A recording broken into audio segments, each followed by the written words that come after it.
우리 다 같이 하나님의 말씀 보시겠습니다. 하나님의 말씀은 마가복음 6장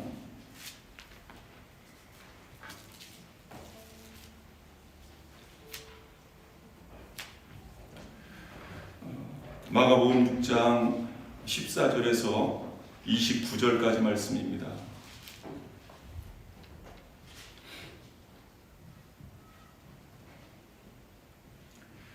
같이 한 목소리로 합독하시겠습니다. 이에 예수의 이름이 드러난지라 헤롯 왕이 듣고 이르되 이는 세례 요한이 죽은 자 가운데서 살아났도다. 그러므로 이런 능력이 그 속에서 일어나느니라 하고, 어떤 이는 그가 엘리야라 하고, 또 어떤 이는 그가 선지자니 옛 선지자 중에 하나와 같다 하되, 헤롯은 듣고 이르되 내가 그가 살아났다 하더라. 전에 헤롯이 자기가 동생 빌립의 아내 헤로디아에게 장가든 고로 이 여자를 위하여 사람을 보내어 요한을 잡아 옥에 가두었으니, 이는 요한이 헤롯에게 말하되 동생의 아내를 취한 것이 옳지 않다 하였음이라. 헤로디아가 요한을 원수로 여겨 죽이고자 하였을 때 하지 못한 것은 헤롯이 요한을 의롭고 거룩한 사람으로 알고 두려워하여 보호하며, 또 그의 말을 들을 때에 크게 번민을 하면서도 달갑게 들으밀러라.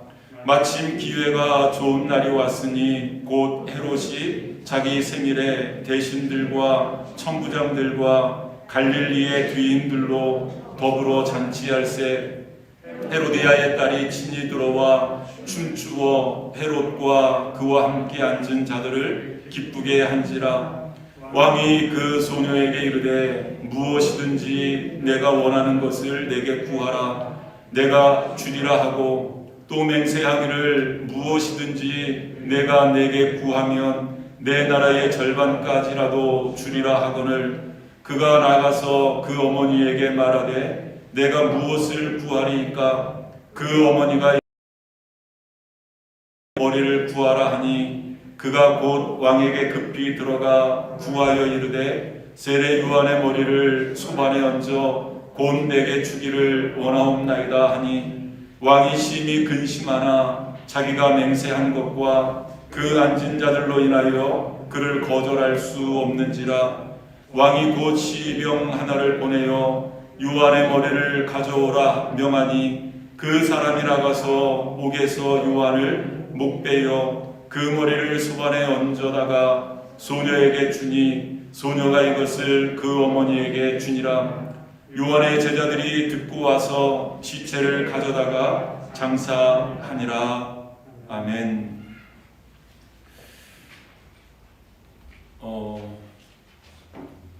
참 지난 한 주간 동안 이 어른이라는 것이 부끄럽고 또 기독교인이라는 것이 참 부끄러운 그런 한 주간이었었던 것 같습니다. 어른이 돼서 지켜주지 못해서 미안하고, 또 기독교인으로서 이 세상에 좀 이렇게 선한 영향을 바라지 못하는 이 부끄러운 한 주간이었었던 것 같습니다. 이미 사건이 일어난 10월 13일 날 사건이 일어났다고 하고요. 그냥 소문 없이 그냥 이렇게 좀 하나의 사건이었었는데, 그것이 TV 방송을 타면서 세상에 드러나게 됐고, 또 지난주 그리고 전주 토요일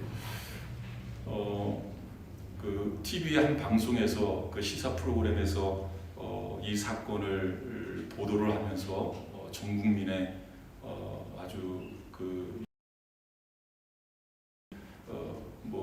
흥분시켰던 분노케 했었던 사건이 있었습니다. 여러분들 다 뭐 많이 들으셨으리라라고 생각이 되어지지만 정인이라는 그 입양아입니다.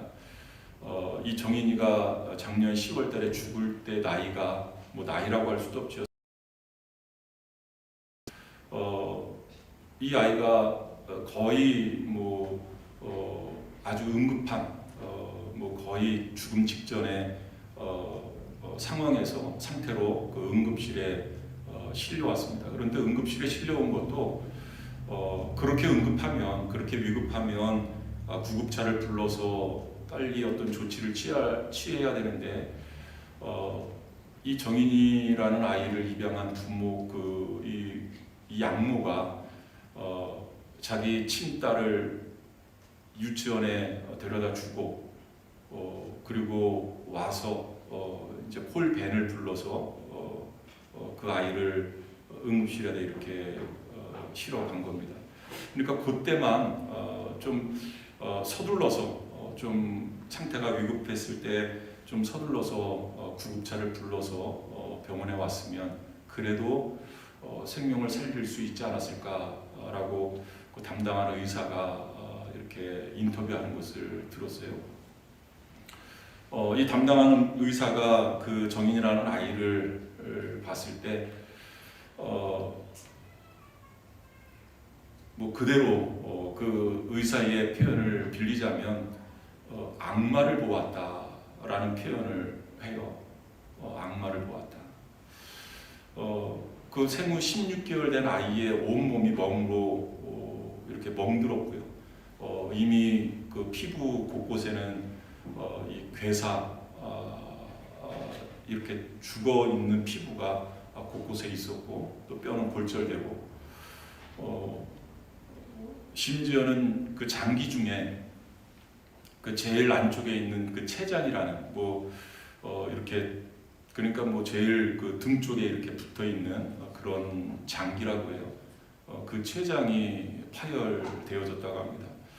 그러니까 웬만한 충격으로는 다른 데 이렇게 그 위라든지 심장이라든지 이런 데는 이렇게 충격이 가해질 수 있지만 교통사고와 같은 큰 사고가 아니면 이렇게 그 파열되어지지 않는 장기가 바로 그 췌장이라고 해요. 근데 그 췌장이 파열되어졌다고 해요. 그러면서 또 이제 그 프로그램에서 그 사람의 특히 이제 16개월 된 아이의 췌장이 파열되어지려면 얼마만큼의 충격이 가해져야 되는가 그거를 또 이렇게 그 실험한 거를 이렇게 보여줬어요. 그 양모의 양모와 비슷한 이 체중을 가진 그 여인이 소파에서 이렇게 뛰어내렸을 때, 뛰어내렸을 때 그 충격이 가해져야만 그 췌장이 파열되어질 수 있다고 합니다.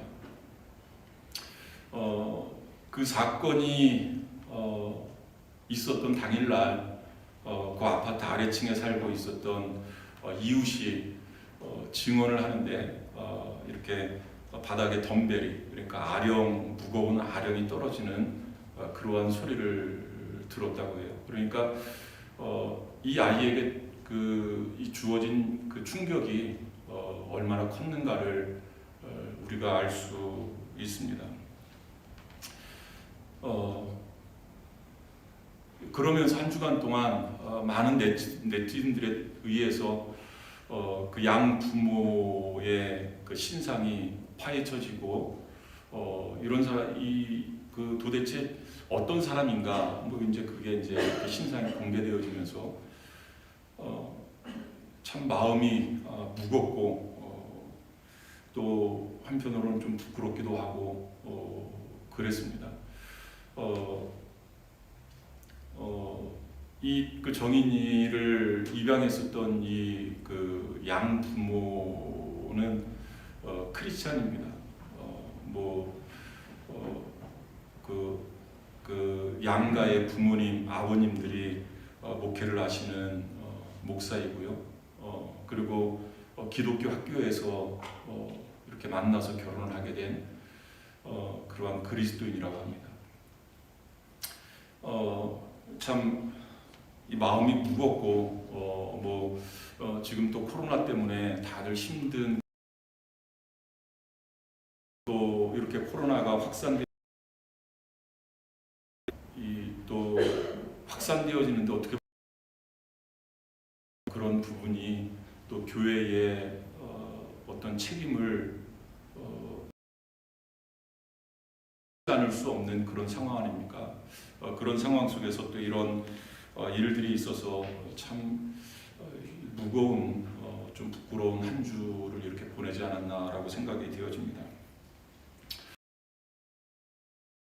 하면서 정말 이 땅에 사는 사람들에게 아직도 양심이 존재하는가? 어떻게 그럴 수 있나? 심지어는 그럴 거면 왜 입양을 했느냐? 이게 또 어떤 큰 이슈 아니겠습니까? 그럴 거면 왜 입양을 했느냐? 라는 질문에 참 말 같지도 않은 그런 답이 나왔습니다. 자기 친딸인데 그 친딸을 위해서 마치 이렇게 마트에서 그 인형을 사서 자기 딸을 즐겁게 해줄 유랑으로 이렇게 그 인형을 사서 이렇게 아이에게 주지 않습니까?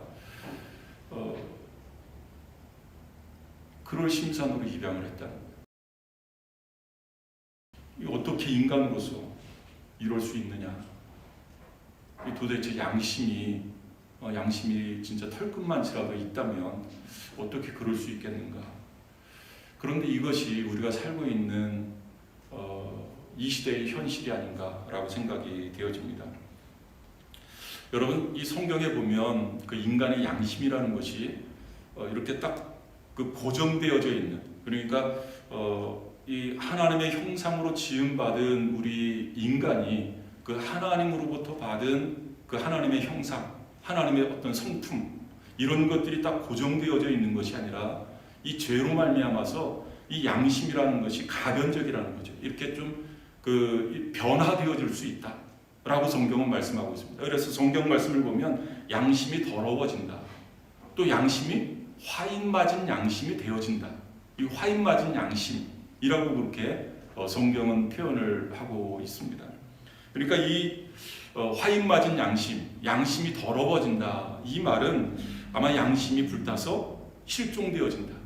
그리고 양심이 이렇게 이 화인이라는 것은 이렇게 서부에 가면 많은 소와 양들이 있지 않습니까? 목장에.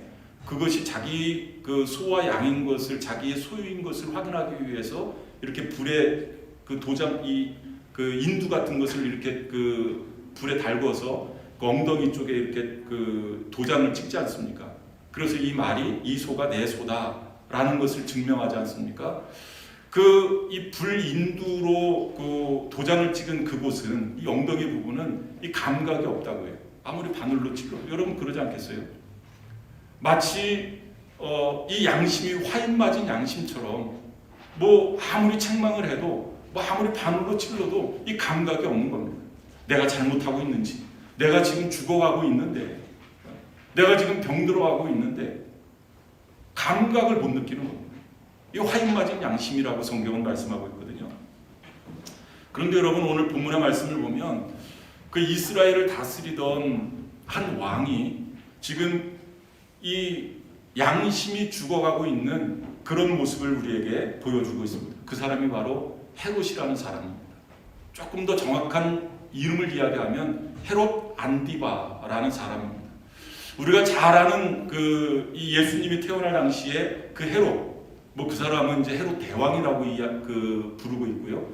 그 헤롯 왕의 아들 중에 한 명입니다. 그러니까 이 헤롯 왕이 사마리아 여인과 결혼을 해서 낳은 여러 명의 아들이 있는데 그 중에 한 명이 바로 이 헤롯 안디바라는 그러한 왕이었습니다. 이 헤롯 안디바가 어떤 사람인가? 이 사람도 연구 대상이에요. 이 헤롯 안디바라는 사람은 어떤 사람이냐면 그 아라비아 왕의 딸과 결혼을 했는데 이혼을 합니다. 그 이혼 이유가 뭐냐면 못생겼다는 이유 때문에 그 여인과 이혼을 해요. 그리고 오늘 본문 말씀에 등장하는 이 헤로디아라는 여인과 결혼을 하게 되는데, 이 헤로디아라는 여인이 어떤 여인이냐면 자기 동생의 아내입니다. 우리가 흔히 이야기하는 제수씨, 그렇죠? 제수씨. 자기 제수씨하고 결혼을 합니다. 물론 이 헤롯 빌립이라는 자기 동생 헤롯 빌립이라는 이 사람은 물론 이 배가 다른, 그러니까 자기 아버지 헤롯 대왕이 여러 여인을 통해서 아들을 낳는데, 그러니까 헤롯 안디바라는 여인이 자기 어머니가 사마리아 사람이고요. 이 헤롯 빌립이라는 사람은 자기 동생입니다만은 아버지는 같지만 어머니가 다른 그러한 배다른 동생이었습니다. 뭐 배다른 동생이라 할지라도 어찌됐든 아버지의 아들 아닙니까? 자기 동생이거든요. 그 동생의 아내와 결혼을 하게 됩니다.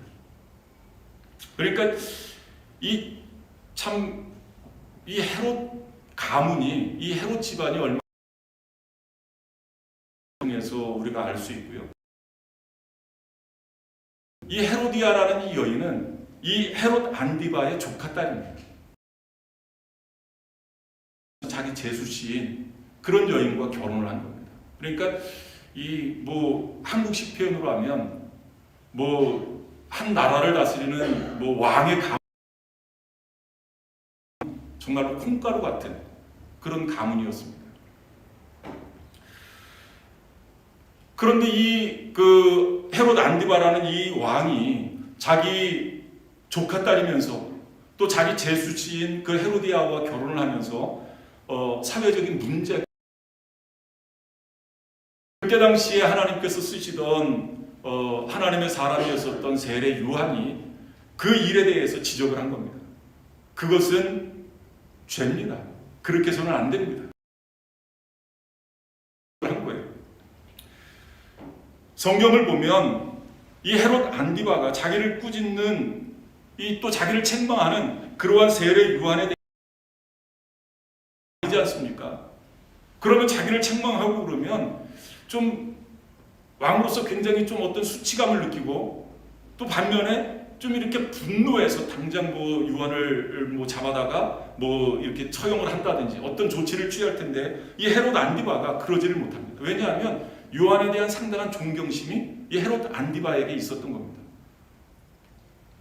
그때까지만 해도, 적어도 그때까지만 해도 어떻게 보면 이 헤롯 안디바의 양심이 그래도 살아있는, 그래도 양심적인 그러한 왕이었었던 것 같습니다. 여러분, 그 증거가 오늘 본문 20절 말씀에 나오는데요. 한번 20절 말씀 한번 보시길 바랍니다.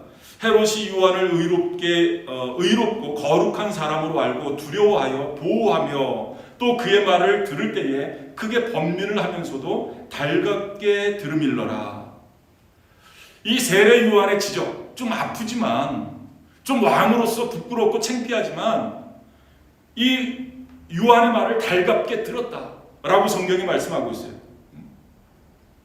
그리고 이 요한의 말을 달갑게 들었기 때문에 이 세례 요한과 같은 사람은 보호될 가치가 있다. 그러니까 함부로 이 왕의 어떤 부끄러운 부분을 들춰냈지만 그 요한을 즉각으로 처형하지 않고 요한을 보호한 겁니다. 왕으로서. 왕이 보호를 해준 겁니다. 그런데 시간이 흐르면서 여러 가지 사건이 있습니다. 일단은 그 헤롯 안디바도 좀 아픈 지적이지만 헤롯 안디바가 화를 낸 것이 아니라 오히려 헤로디아라는 여인이 요한을 미워하게 됩니다. 그 이야기를 듣고. 그러면서 이 헤로디아를 통해서 이 헤롯 안디바가 결국 이 의로운 사람, 자기는 의롭고 거룩한 사람이라고 생각을 했지만, 또 보호될 만한 가치가 있다라고 생각을 했지만, 이 헤로디아라는 여인의 꼬임에 그만 넘어가서 요한을 목베어 죽이는 이 비극의 주인공이 되고 말았습니다. 적어도 이 세례 요한을 죽이기 전까지는 그래도 양심이 조금이나마 살아있었던 그러한 사람이었었는데, 그의 양심이 흔들리기 시작했고, 마침내는 자기 양심을 배반하는, 자기의 양심을 거역하는 결정을 내리게 됐습니다. 그러면 이 헤롯 안디바가 자기의 양심을 버리는 이 결정적인 원인이 어디에 있었는가? 오늘 본문의 말씀을 보면 그것을 우리가 알 수 있는데요. 한번 그것을 추적해 보려고 합니다. 왜냐하면 여러분 서두에도 말씀드렸듯이 우리 주변의 이웃 사람들 그리고 기독교인이라고 하는 사람들 거기에는 나도 포함됩니다. 거기에는 여러분들도 포함됩니다. 그러한 사람들이 왜 양심을 버리는가? 왜 양심적이지 못한가? 기독교인이라고 하면서 입술로는 하나님을 찬양하고 사랑을 이야기하고 용서를 이야기하는데 왜 양심적이지 못한가? 왜 이렇게 이중적인가? 한번 이것을 오늘 이 본문의 말씀을 통해서 한번 살펴보려고 합니다. 뿐만 아니라 어떻게 보면 에이 세상이 다 그런데 지금 시대가 그래 시류가 그래 그러면서 나도 쉽게 양심을 저버리고 양심을 쉽게 좀 이렇게 좀 싼값에 팔아버리는 그러한 시류 속에서 그러면 그렇게 혼탁해진 내 양심이 다시금 회복되어질 수는 없을까? 다시금 살아날 수는 없을까? 한번 오늘 본문 말씀을 통해서 살펴보기를 원합니다. 중요한 것은 내 양심이 왜 이렇게 더러워졌는가?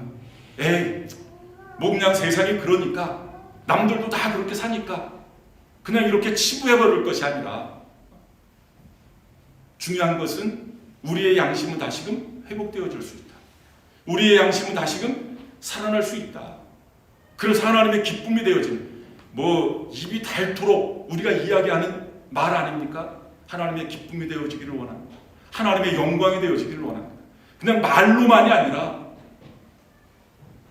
정말로 좀 하나님 앞에 당당하게 좀 세상 앞에 당당하게 우리 아이들 앞에 당당하게 이야기할 수 있는 그러한 우리 그리스도인들이 되기를 위해서 오늘 이 본문의 말씀을 통해서 우리가 몇 가지 교훈 받기를 원합니다.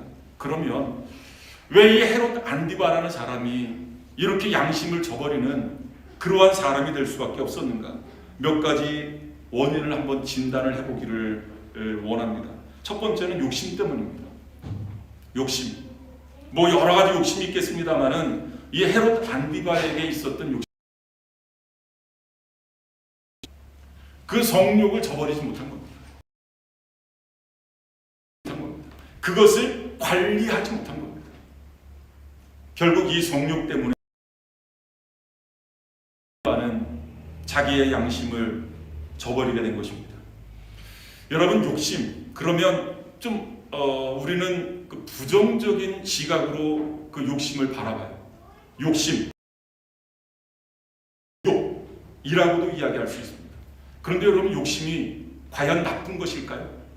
여러분 의욕이 과연 나쁜 것일까요? 어떻게 보면 욕심, 의욕 이것은 좀 이렇게 중립적인 그러한 어떤 그 감정 아닙니까?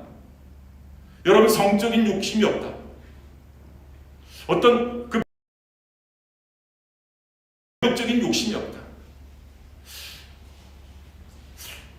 사람이 과연 그럴 수 있을까요? 살아있는 사람 살아있다면 여러분 이런 욕심이 없는 사람이 어디 있겠습니까? 그런데 중요한 것은 그 욕심을 잘 관리하지 못할 때 문제가 생긴다는 거죠. 어떻게 보면 욕심이라는 것은 중립적인 거예요. 나쁜 것이라고 할 수도 없고 또 그것이 뭐 할 수 없는 어떤 중립적인 것이라는 거죠. 어떻게 보면 이런 의욕이나 욕심 때문에 우리의 삶의 추진력을 얻는 것 아니겠습니까? 여러분 이런 의욕이 없으면 마치 추진력을 잃어버린 배처럼 추진력을 잃어버린 뭐 자동차처럼 이 고철덩어리가 되고 마는 겁니다. 그런데 이런 의욕이 있기 때문에 이런 욕심이 있기 때문에 우리의 삶의 추진력을 가지고 살아가는 것 아니겠습니까? 그런데 이 욕심을 잘못 관리하기 시작하면 그때부터 이 욕심이 죄가 되어질 수 있는 겁니다. 여러분 야고보서 1장 15절의 말씀을 보면 욕심이 잉태한 즉 뭐가 되고요? 다 아시면서 욕심이 잉태한 즉 죄가 되고 죄를 낳고 죄가 장성한 즉 결국 사망에 이르게 되어집니다. 욕심을 잘못 관리하면 욕심을 절제하지 못하면 그때부터 문제가 되어진다 라는 말씀입니다. 제가 청년 때 제가 섬기던 목사님을 통해서 이 지나가는 말씀으로 이렇게 들었는데 그것이 아직까지 기억에 남아요. 이 성 어거스틴이 이런 이야기를 했어요. 새가 내 머리 위로 날아다니는 것을 내가 어떻게 방해할 수는 없다. 그러나 새가 내 머리에 앉아서 둥지를 트는 것은 나는 절대로 용납할 수 없다. 여러분, 우리가 욕심을 가지는 거, 좀 전에 말씀드렸듯이 그것은 우리의 삶의 추진력일 수도 있고요. 굉장히 좋은 선한 작용을 할 수도 있는 겁니다. 그런데 그것이 내 머리 위에서 둥지를 틀어서 나를 죄의 길로, 나를 사망의 길로 이끈다면 그것은 결국은 내 책임이라는 거죠. 여러분, 새가 내 머리 위로 날아다니는 것을 내가 어떻게 할 수 있겠습니까? 그것이 내 잘못입니까? 그런데 그 새가 내 머리 위에서 둥지를 틀고 거기에서 똥을 싸고 그런다면 그것은 내 책임이라는 거죠. 그러기 전에 내가 그것을 빨리 쫓아버려야 된다는 거죠. 여러분, 지난 한 주간 수많은 일들이 있었습니다. 참 미국이라는 나라에서 미국이라는 나라가 어떻게 여기까지 오게 됐는가? 이렇게까지 미국이 이렇게까지 됐나? 그런 사건도 우리는 보았습니다.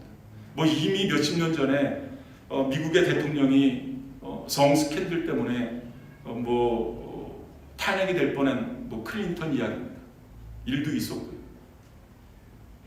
트럼프는 이 권력욕을 버리지 못해서 그것을 절제하지 못하고 그것을 관리하지 못해서 지금 탄핵 이야기가 불과 20일도 남지 않은 그러한 대통령이 탄핵 이야기가 오가고 있습니다.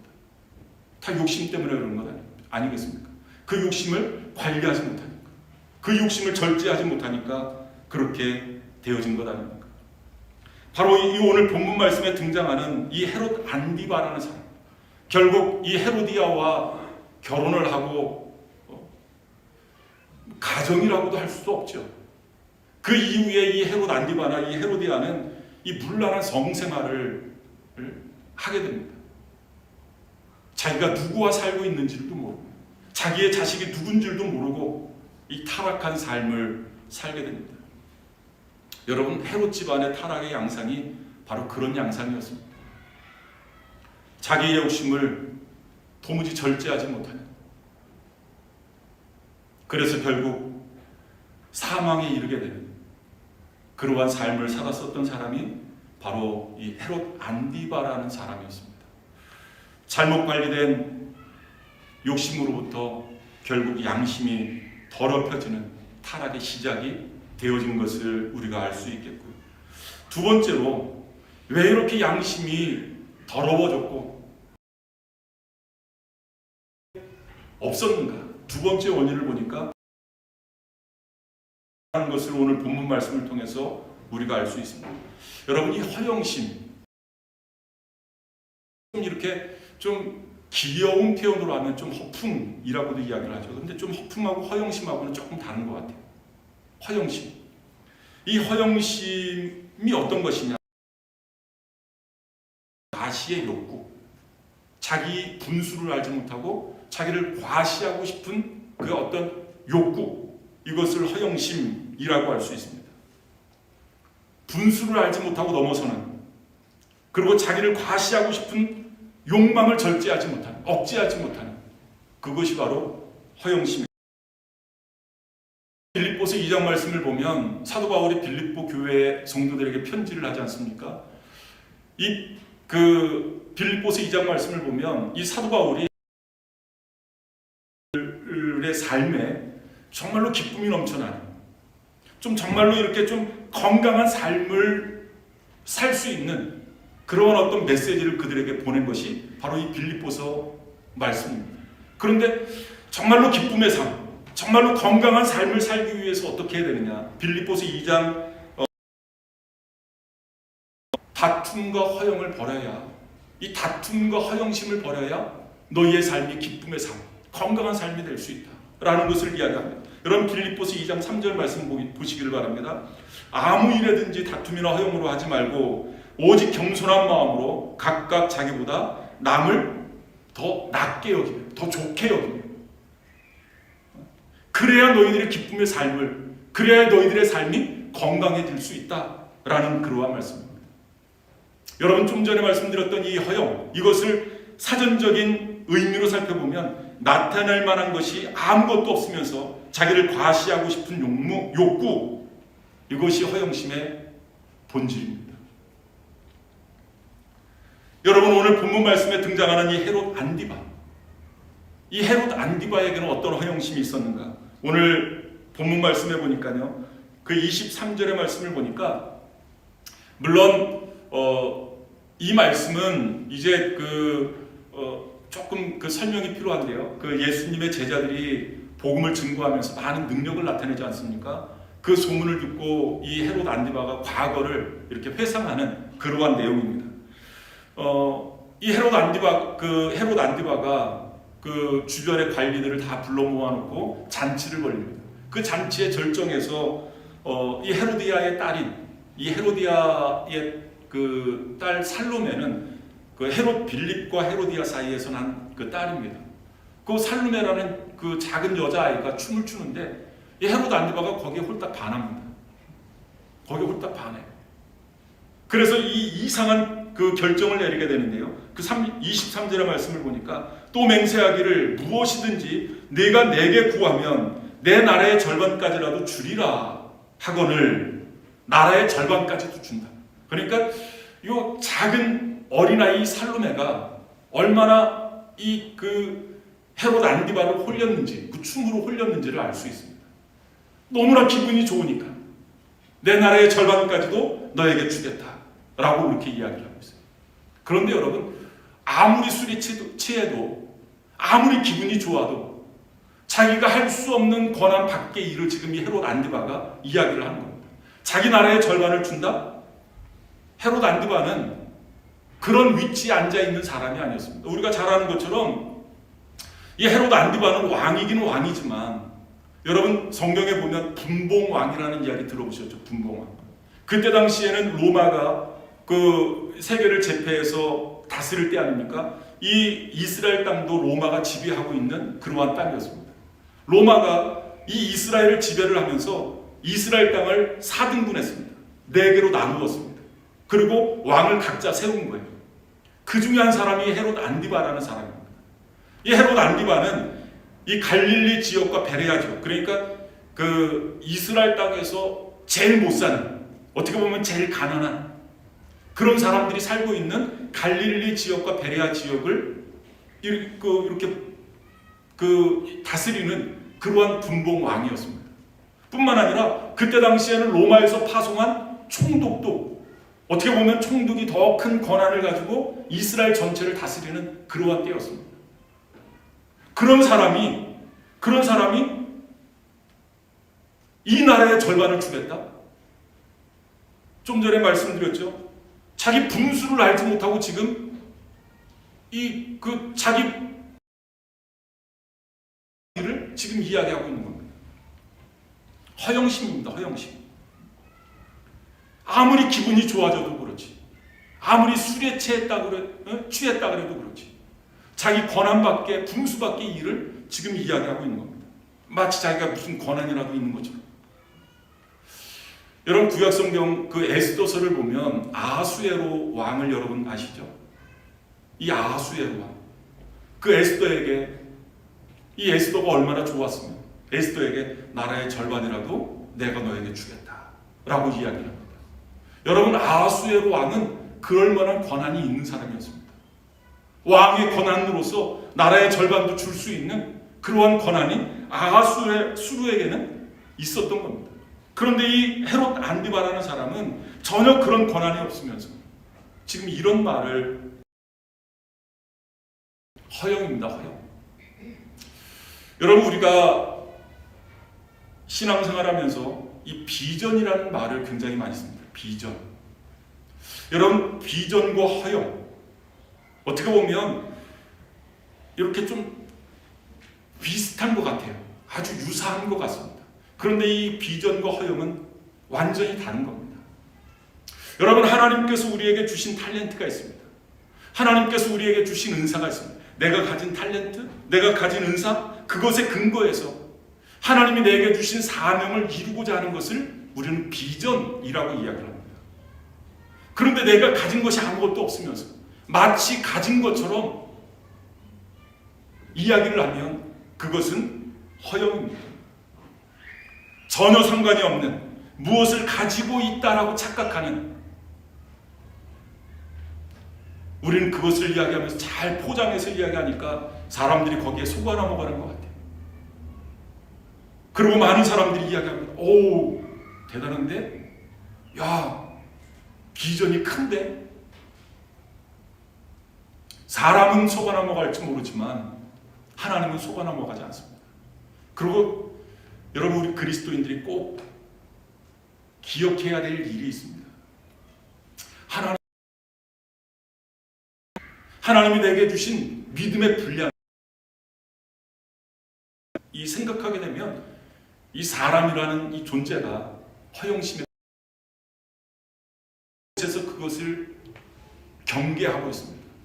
여러분, 시편 131편 1절 말씀에 보면 시편 기자가 이런 고백을 합니다. 여호와여, 내 마음이 오만하지 아니하오며 내가 큰 일과 감당하지 못할 놀라운 일을 하려고 힘쓰지 아니하나이다. 여러분, 우리는 어때요? 좀 사람들에게 보이기 위해서, 그러면서 그럴싸하게 포장하잖아요. 하나님을 위해서 라고 포장을 합니다. 놀라운 일을 계획해요. 대단한 일을 계획합니다. 내가 감당할 수도 없으면서 내 믿음의 분량, 내 탤런트의 분량을 뛰어넘는 그것을 이야기하면서 믿음이라고, 비전이라고 그것을 이야기합니다. 시편 기자는 그것을 경계하고 있는 겁니다. 내가 큰 일과 감당하지 못할 놀라운 일을 하려고. 왜? 그러다가 망하니까, 그러다가 죽으니까. 여러분, 바울도 로마서 12장 3절에서 뭐라고 이야기를 하냐면, 마땅히 생각할 그 이상의 생각을 품지 말고 오직 하나님께서 각 사람에게 나누어 주신 생각하라. 여러분, 우리가 신앙생활하면서, 특별히 우리가 이렇게 교회라는 공동체 생활을 하면서 좀 대단한 일, 좀 사람들이 와, 대단한데? 라고 좀 판단할 그런 일들을 우리는 생각을 합니다. 그래야 하나님이 기뻐하시는 줄 알고. 근데 어떻게 보면 그거 하나님이 기뻐하신다라는 생각보다 말은 그렇게 이야기를 하지만 그렇게 해서 내가 사람들에게 인정받고 싶어하는 그런 마음이 더 큰 것 같아요. 그런데 사도 바울은 마땅히 생각할 그 이상의 생각을 품지 말라. 그건 허영심이다, 허영심. 하나님이 주신 믿음의 분량대로 해라. 여러분, 하나님의 일에 큰 일, 작은 일이 있겠습니까? 귀한 일, 천한 일이 있겠습니까?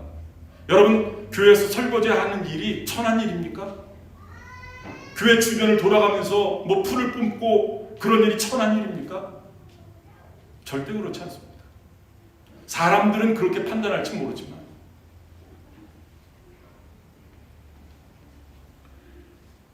바로 이 헤롯 안디바가 양심을 더럽히고 결국 양심을 팔아넘기는, 결국 그로 인해서 그 인생이 망가지는 그 원인 제공이 바로 이 허영심 때문이다 라고 성경이 말씀하고 있는 겁니다. 세 번째로, 이렇게 헤롯 안디바가 결국 양심을 저버리는 그런 세 번째 원인을 성경에서 말씀하고 있는데요, 그것은 사람만을 의식했기 때문이다 라고 성경이 말씀하고 있어요. 사람만을 의식했다. 여러분, 사람이 사람을 의식하지 않을 수 있겠습니까? 저도 여러분들을 의식하잖아요.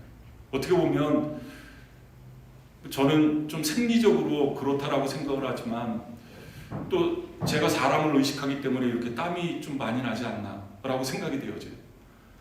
좀 열도 많고 다한증이라고 이야기를 하지만 사람을 의식하기 때문에 어떻게 하면 잘 보일까?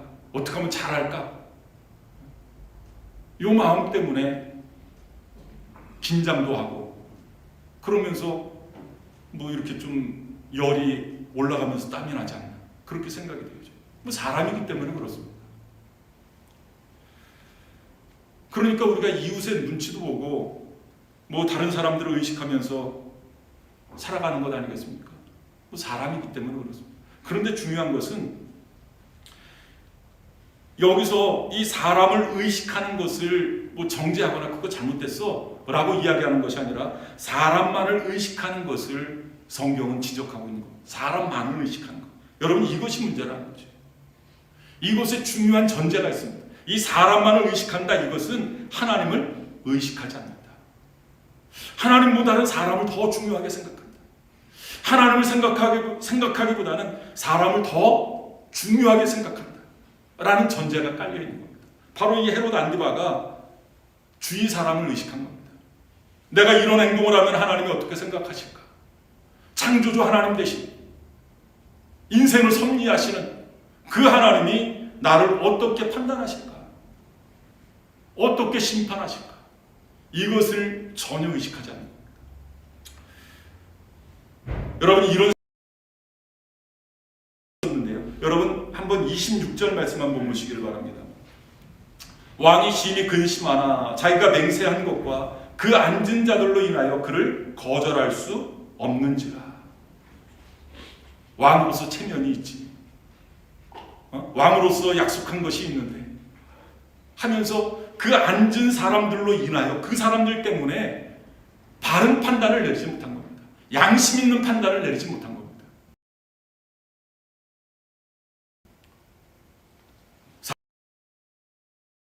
마음속에 여전히 존경하는, 그래서 그 사람은 보호돼야 돼. 하나님이 쓰시는 사람인데 내가 이 사람의 목을 베면 하나님이 어떻게 생각하실까? 그 자리에 앉은 사람들이 왕이 체면이 있지. 한 입 가지고 두 말을 해? 어쩔 수 없이 그래서 한 겁니다. 사람만을 의식한 겁니다. 여러분 그 현장에 있는 사람들의 눈을 속여서 그 순간만 모면하면 된다 라는 생각입니다. 여러분 우리가 신앙생활하면서 그런 경우 많잖아요. 불꽃 같은 눈동자, 나를 지켜보시는 하나님. 내가 비록 사망의 음침한 골짜기로 다닐지라도 나를 지켜보시는 아니라 내가 어느 곳에 있든지 나를 관찰하시고 지켜보시고 그러시는 하나님. 우리는 그 하나님을 의식하지 않을 때가 너무나 많습니다. 당장 내 앞에 놓여있는 그 순간만 모면하면, 당장 내 눈앞에 보이는 그 사람들 눈만 속이면 내가 행복한 사람이 될 수 있어. 이 위기를 모면할 수 있어 라고 생각할 때가 얼마나 많은지. 뭐 저부터도 마찬가지고 의식하지 않습니다. 하나님은 전혀 고려하지 않습니다. 그러니까 거짓말합니다. 그 순간 위기만 모면하면 되니까.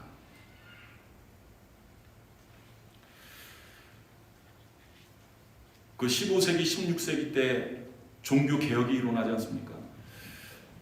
뭐 종교 개혁가 타락했을 뿐만 아니라 뭐 그때 당시에는 사회적인 혼란, 뭐 정치적인 혼란이 아주 극에 달해 있을 때였습니다. 그때 종교 개혁이 일어납니다. 뭐 곳곳에 이제 그 사회적인 혼란이 있고 정치적인 혼란이 있으니까 뭐 못 살겠다 뭐 그 유럽 곳곳이 이제 그럴 때였습니다. 그런데 한 곳만은 점점 사람의 어떤 삶의 질이 나아진 겁니다. 정말로 살만한 그러한 도시가 되어진 겁니다. 그것이 바로 스위스의 제네바였습니다. 스위스의 제네바. 그런데 그 스위스의 제네바에는 누가 살고 있었냐 하면 칼빈이라는 사람이 살고 있었습니다. 칼빈. 그래서 이 제네바 시민들은 이 칼빈을 가리켜서 제네바의 양심이다 라고 이야기를 했습니다. 이 칼빈은 종교 개혁뿐만 아니라 그 제네바라는 그 도시를 문화적으로 그리고 정치적으로 삶의 패턴을 완전히 바꿨습니다. 한 사람, 칼빈 한 사람, 그 일을 한 겁니다. 사람들은 이 칼빈을 신뢰했고 또 그 신뢰에 부응하는 그러한 삶을 이 칼빈은 살았습니다. 그래서 제네바 시민뿐만 아니라 유럽 사람들은 제네바의 양심이다, 유럽의 양심이다 라고 그렇게 칼빈을 이야기했습니다. 이 칼빈이 그런 삶을 살 수 있었던 중요한 원인이 하나 있습니다. 이 칼빈 평생의 인생의 모토, 우리가 흔히 이야기하는 좌우명이 하나 있었는데 그것은 바로 코람 데오, 하나님 앞에서 사람이 있든 없든 그거와 상관없이 늘 무슨 일을 하든지 하나님 앞에서 내가 이 일을 하면 하나님이 기뻐하실까? 내가 이 일을 하는 것이 하나님의 영광이 되어질까? 그거에 초점을 맞춘 겁니다. 내가 이렇게 하면 사람이 좋아할까? 안 좋아할까? 내가 이렇게 하면 사람에게 인정받을까? 인정받지 못할까? 여러분, 내가 이렇게 하면 손해가 될까? 안 될, 이게 중요한 것이 아니었습니다. 하나님이 기뻐하실까? 하나님이 기뻐하지 않을까? 늘 하나님 앞에서. 그러니까 사람들은 조금 싫어할지 모르지만, 사람들에게 조금 이렇게 왕따당하고 버림받을지는 모르지만 늘 양심적인 그러한 결정을 내릴 수가 있었던 겁니다. 눈속임하지 않은 거예요. 순간을 모면하기 위해서 거짓말하지 않는 겁니다. 코람되고 하나님 앞에서 인생을 살 수 있었던 것입니다. 여러분, 이 헤롯 안디바는 이 결국 비극의 주인공이 될 수밖에 없었던 세 번째 원인은 사람들만을 의식한 데 있다고 할 수가 있겠습니다. 몸뚱이는 궁중에 살면서 산의 진미를 다 먹는 그러한 삶을 살았을지는 모르지만 이 헤롯 안디바의 마음은 늘 감옥이었습니다. 감옥이 아니라 지옥이었습니다. 평생 지옥과 같은 삶을 살았을 뿐만 아니라 죽어 지옥 간 것 아니겠습니까? 여러분, 이 헤롯 안디바가 이런 죄책감, 이런 가책을 갖고 살았었던 증거가 오늘 본문 말씀에 나오는데요. 여러분, 한번 16절 말씀 보시길 바랍니다. 헤롯은 듣고 이르되 내가 목벤 요한 그가 살아났다 하더라. 이 헤롯 안디바가 지금 자기 모여 있는 사람들에게 그 이야기를 하는 겁니다. 내가 목벤 요한 그가 살아났다 이야기를 하는 겁니다. 이 헤롯이 이렇게 이야기하게 된 동기가 있습니다. 여러분 14절 말씀 보면 이에 예수의 이름이 드러난지라 헤롯 왕이 듣고 이르되 이는 세례 요한이 죽은 자 가운데서 살아났도다. 그러므로 이런 능력이 그 속에서 일어나느니라 하고, 여러분 이 헤롯 안디바가 이렇게 이야기하게 된 계기가 있습니다. 이제 이미 세례 요한이 죽은 겁니다. 이미 세례 제자들이 예수님에게 파송을 받아서 전도를 하면서 놀라운 일들이 일어났습니다. 죽은 사람이 살아나고요. 그리고 예수님께 회개하고 돌아오는, 하나님께 돌아오는 그러한 일들이 일어난 겁니다. 그런 소문을 이 헤롯이 들은 거예요. 그 소문을 듣고 이 헤롯이 내가 목을 벤 요한이 살아났다. 요한이 살아난 것 아니냐? 라고 지금 두려워하고 있는 그러한 모습입니다. 여러분, 얼마나 그것이 양심의 가책이 됐으면, 얼마나 그것이 죄책감이 됐으면 전도하면서 막 일으켰었던 그러한 일들에 대한 소문을 듣고 이 헤롯 안디바가 보인 반응입니다. 여러분, 우리가 잘 아는 것처럼 이 세례 요한도 요단강에서 세례를 베풀면서 회개의 복음을 선포하지 않습니까? 사람들이 회개하면서 돌아옵니다. 그리고 요단강에서 세례를 받습니다. 그것을 이 헤롯 안디바가 너무나 잘 알고 있거든요. 그런데 그러한 동일한 일들이 지금 또 일어나는 거예요. 물론 세례 요한이 아닌 예수님의 제자들에 의해서. 그런데 이 헤롯 안디바는 양심의 가책 때문에, 죄책감 때문에 라고 이야기를 합니다. 여러분, 얼마나 두려웠으면, 얼마나 무서웠으면 여러분, 지옥이 뭘까? 지옥.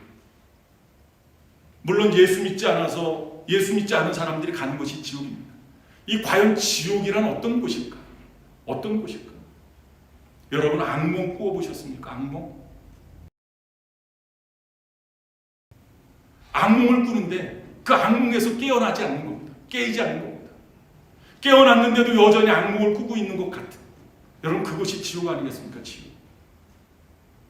지금 이 헤롯 안디바가 바로 그런 악몽을 꾸고 있는 겁니다. 하루하루가 지옥 같은 거예요. 하루하루.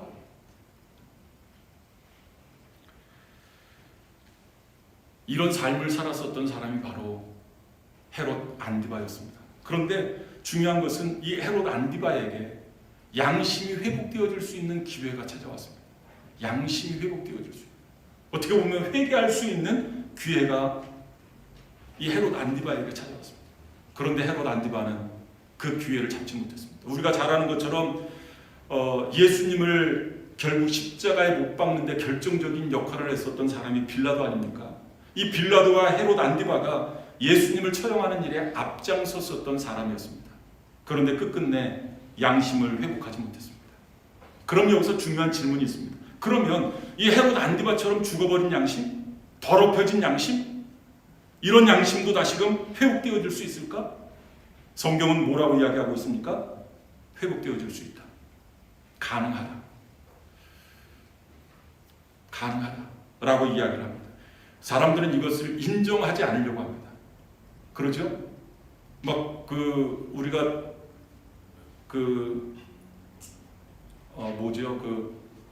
예전 밀양, 여러분 밀양 보셨죠? 밀양, 전도연이 출연하는 밀양이라는 영화.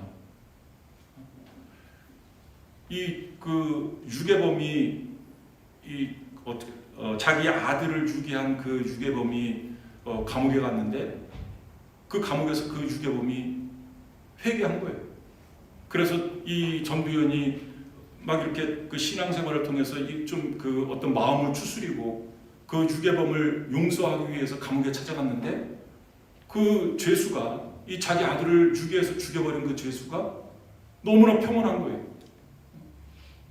너무나 평온한 거예요. 거기서 찬송을 부르고 있고.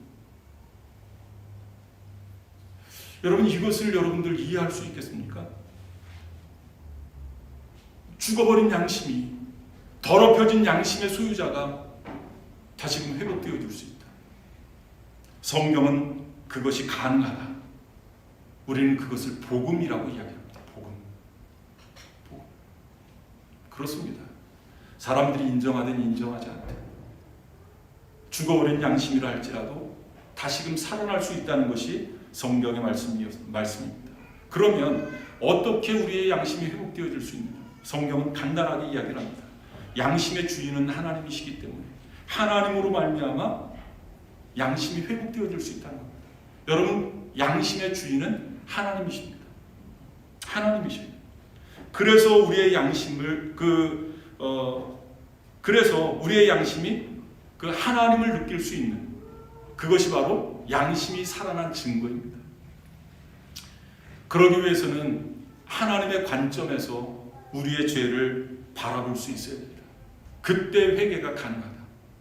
많은 사람들은 자기의 관점에서 자기를 바라보기 때문에 자기가 잘못한 것을 죄라고 느끼지 않습니다. 우리 인간의 본성이기 때문에 그렇습니다. 나를 바라보는 겁니다. 그 사건을 바라보는 겁니다. 그것은 내가 기뻐하는 일이 아니야. 뿐만 아니라 내가 무슨 일을 할 때 그거 안 돼. 내가 기뻐하는 일이 아니야. 여러분, 이것은 내 양심의 소리 아닙니까? 양심이 지금 나를 책망하는 것 아닙니까? 양심이 우리에게 경고를 보내는 것 아닙니까? 그럴 때 그것을 들어야 된다는 거죠. 그럴 때 그것을 우리가 들을 수 있어야 됩니다. 그리고 죄를 포기하고 하나님이 기뻐하지 않는 일을 했다면 우리가 하나님 앞에 나와서 하나님 용서해 주세요. 하나님, 내 죄를 용서해 주세요. 죄를 용서해 주신다는 겁니다. 그때 우리의 양심이 살아날 수 있다. 우리의 양심이 회복되어질 수 있다. 여러분, 말씀 한 곳만 보고 오늘 말씀을 마치도록 하겠습니다. 히브리서 9장 14절 말씀입니다. 히브리서 9장 14절 말씀을 보면 이 구약 시대에는 이스라엘 백성들이 죄를 지으면 염소나 황소를 가지고 이 속죄 제물을 삼아서 그 염소의 피로, 황소의 피로 이스라엘 백성들의 죄를, 그 피를 보시고 일시적으로, 영원한 것이 아닙니다. 일시적으로 이스라엘 백성들의 죄를 덮어주셨습니다. 그리고 그 양심이 살아나도록 허락해 주셨습니다. 그 내용이 히브리서 9장 13절 그 이전의 말씀이고요. 그리고 중요한 것이 14절 말씀에 나와 있습니다. 한번 같이 읽어보겠습니다. 시작. 하물며 영원하신 성령으로 말미암아 흠없는 자기를 하나님께 드린 그리스도의 피가 어찌 너희 양심을 죽은 행실에서 깨끗하게 하고 살아계신 하나님을 섬기게 하지 못하겠느냐. 여러분, 거기서 중요한 말씀이 바로 하물며입니다. 하물며 속죄의 제물로 드려진 염소나 황소의 피로도 죄를 덮는 데 효과적인데, 하물며 하나님이 자신이 준비하신 사랑하는 자신의 아들인 그 예수 그리스도의 피로 너희들의 죽어버린 양심을 살려내지 못하겠느냐, 그 말씀입니다. 뿐만 아니라 너희들이 하나님을 섬기기에 불합리한, 합당하지 못한 그러한 사람들이었었는데 그 예수 그리스도의 피로 말미암아서 하나님을 섬기기에 합당한 사람으로 다시금 너희들을 살려주시겠다는 겁니다. 다시금 너희들을 회복시켜 주시겠다는 겁니다. 중요한 것은 내가 그 예수님의 피를 의지하고 나오느냐 나오지 못하느냐, 하나님이 그것을 보시겠다는 겁니다.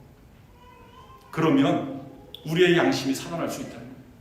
그러면 우리가 다시금 하나님을 기쁘시게 하는 그러한 삶을 살 수 있다는 겁니다. 여러분, 우리가 신앙생활하면서 우리가 그리스도인으로서 예배를 드리는데도 기쁨이 없어요. 신앙생활하는데 기쁨이 없어요. 봉사를 하는데도 기쁨이 없습니다. 왜 그럴까요? 뭐 여러 가지 이유가 있을 수 있습니다. 그 중에 하나가 내 양심이 지금 더럽혀지고 있지는 않은가? 내 양심이 더럽혀지고 있지는 않은가? 더럽혀져 있지는 않은가? 그것 때문에 신바람이 사라져버렸어요. 그것 때문에 어떤 감격과 감동이 사라져버렸습니다. 즐거움이 사라져버렸습니다. 중요한 것은 내 양심이 다시금 살아나야 됩니다. 무엇으로? 예수 그리스도의 피로 살아나야 내 신앙생활에 감동과 감격이 회복되어질 수 있다. 즐거움과 기쁨이 회복되어질 수 있다. 여러분, 하나님의 사람이라고 이야기한 다윗도 양심의 가책을 느낀, 죄를 범하니까 기쁨이 사라져버린 겁니다. 그때 다윗이 하나님 앞에 기도한 기도의 내용이 있습니다. 우슬초로 나를 정결케 하옵소서. 내가 정하리이다. 우슬초로 나를 정결케 하옵소서. 그러면 내가 정결해지겠습니다. 라는 고백이었습니다. 여러분, 이 고백이 저와 여러분의 고백이 되어지기를 바랍니다. 기도하시겠습니다.